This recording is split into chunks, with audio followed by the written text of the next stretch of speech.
Dear friends, आप सभी उत्सुक हैं यह जानने के लिए कि आखिर अभय और सुजाता की प्रेम कहानी का आगे क्या हुआ। तो आइए शुरू करते हैं कहानी प्यार, इबादत या गुनाह का दूसरा भाग।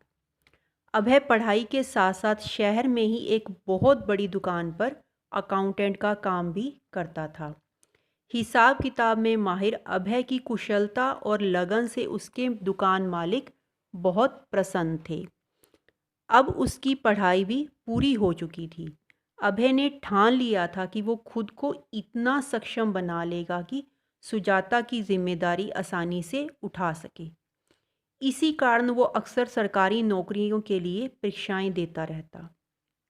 कठोर परिश्रम और किस्मत के समन्वय से अभय को बैंक में नौकरी मिल गई। अब असली परीक्षा का समय आ चुका था। वो बात करने के लिए सुजाता के घर जाना चाहता था, परंतु सुजाता जानती थी कि उसके पिता कभी राजी नहीं होंगे। फिर भी उसने पहले अपनी माँ का मन टटोलना चाहा, क्योंकि माँ ही एक ऐसी शख्सियत थी जो पिताजी को मना सकती थी। वो माँ के कमरे में गई। दिल सामान्य से अधिक गति से धड़क रहा था। उसने बात अपनी सहेली रत्ना के नाम से आरंभ की, जो दूसरी जाति के लड़के से प्रेम करती थी। परंतु माँ ने तो इस बंधन को ही गलत करार दे दिया। माँ ने सुजाता को अपनी जमींदारी और समाज के बंधनों पर एक लंबा चौड़ा भाषण दे डाला। मगर माँ, हम कब तक यूं ही समाज के खोखले रीति रिवाजों में बंधे अपनी खुशियों को पैरों तले रोनते रहेंगे? क्या हमें अपने जीवन अपनी इच्छा से जीने का कोई हक नहीं? क्या हमारे खून का रंग उनसे भिन्न है, या प्रकृति ने हमें ज़्यादा हवा पानी, या फिर हमारे शरीर में ज़्यादा हड्डियां हैं?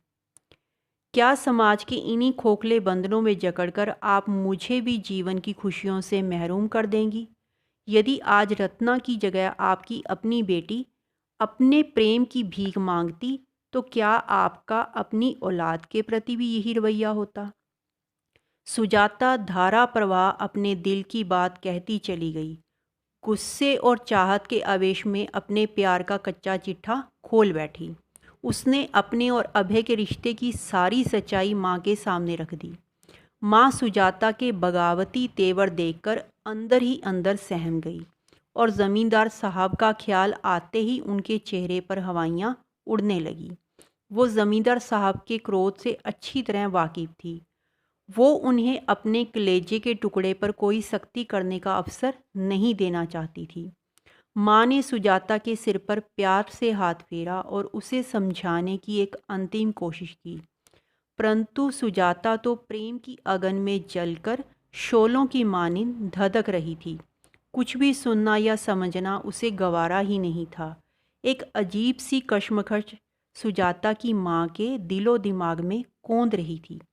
बस इसी जद्दोजहद ने उन्हें एक कठिन फैसला लेने पर मजबूर कर दिया। उन्होंने जमींदार साहब को बातों ही बातों में अपनी जवान होती बेटी के लिए एक सुयोग्य वर जल्द से जल्द ढूंढने की इच्छा जाहिर की। जमींदार साहब को झूठा बहाना बनाकर उन्होंने सुजाता की पढ़ाई भी बंद करवा दी और अकेले उसका घर से बाहर आना जाना भी रुकवा दिया। सुजाता पर चौबीसों घंटे माँ की पैनी नज़र लगी रहती। अभय से मिलना तो दूर, उससे बातचीत भी सुजाता के लिए स्वप्न बन गया। दोनों एक दूसरे से मिलने को लालायित थे।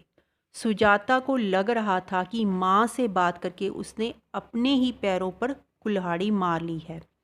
परंतु माँ जानती थी कि अगर अभय के बारे में उसके पतिदेव को पता चल गया तो वो उसे 2 पल में ही इस दुनिया से रुखसत करवा देंगे, और सुजाता का पता नहीं क्या हाल करेंगे, क्योंकि वो अपने पुरखों द्वारा कमाई गई साख और रौब को किसी पारिवारिक बंधन से भी सर्वोपरि मानते थे। कुछ ही दिनों में सुजाता का रिश्ता भी हो गया। उसका होने वाला ससुराल मायके से भी अधिक रईस परंतु पुरातन रूढ़िवादी विचारों वाला था। सुजाता को देखने केवल लड़के के माता पिता आए थे।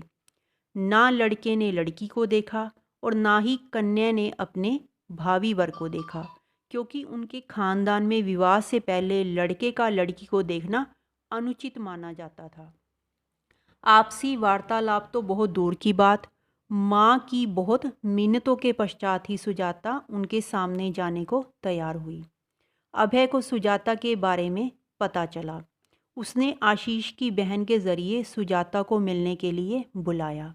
सुजाता फूट फूट कर रोने लगी। उसने कहा, एक बार दोबारा हम जुदा हो जाएंगे और इस बार तकदीर भी हमें दोबारा मिलने का मौका नहीं देगी। अभय, कुछ तो बोलो। मैं तुमसे दूर रहकर जीने की कल्पना भी नहीं कर सकती। यदि तुमने जल्द ही कुछ ना किया तो मैं अपनी जान दे दूंगी, मगर पिताजी के चुने हुए लड़के से कभी शादी नहीं करूंगी। अभय ने सुजाता को गले लगा लिया। दोनों की आंखों से आंसुओं की समुद्र बह निकला। कुछ देर दोनों यूं ही एक दूसरे के आगोश में समाये बैठे रहे। तभी अभय ने सुजाता को कुछ कहा, जिसे सुनकर सुजाता की आंखें फैलती चली गई और खुशी तथा विस्मय के मिले जुले भाव दोनों के नेत्रों में तैरने लगे। लाख पहरा बिठा ले ज़माना, इश्क करने वाले कब डरते हैं। 2 दिन बाद आधी रात को सुजाता अभय के बताए स्थान पर पहुंच जाती है। मनोमस्तिष्क में द्वंद्व चल रहा था। घर का आंगन और माता पिता को इस तरह छोड़ना पड़ेगा, कभी सोचा न था। दिमाग कह रहा था कि जिस माता पिता ने पाला पोसा उनके साथ यह विश्वासघात है, परंतु मन तो केवल प्यार के पक्ष में ही गवाही दे रहा था। सुजाता सदियों से चली आ रही रूढ़िवादी परंपराओं को तोड़कर नया अध्याय आरंभ करना चाहती थी, ताकि कोई बड़ा या छोटा ना हो, बल्कि सबको समान अवसर और अधिकार उपलब्ध हों। और इसका एकमात्र उपाय प्रेम का बंधन ही है। जब एक जाति विशेष का लड़का दूसरी जाति लड़की से शादी करता है तो ना केवल 2 लोगों के बीच रिश्ता होता है, बल्कि 2 जाति और 2 समाजों के बीच नया संबंध स्थापित होता है। तो दोस्तों, कहानी सुनने में आप सभी को बहुत आनंद आ रहा होगा, मगर कहानी के दूसरे भाग को यहीं पर विराम देते हैं। तीसरा और अंतिम भाग लेकर बहुत जल्द हाजिर होंगे।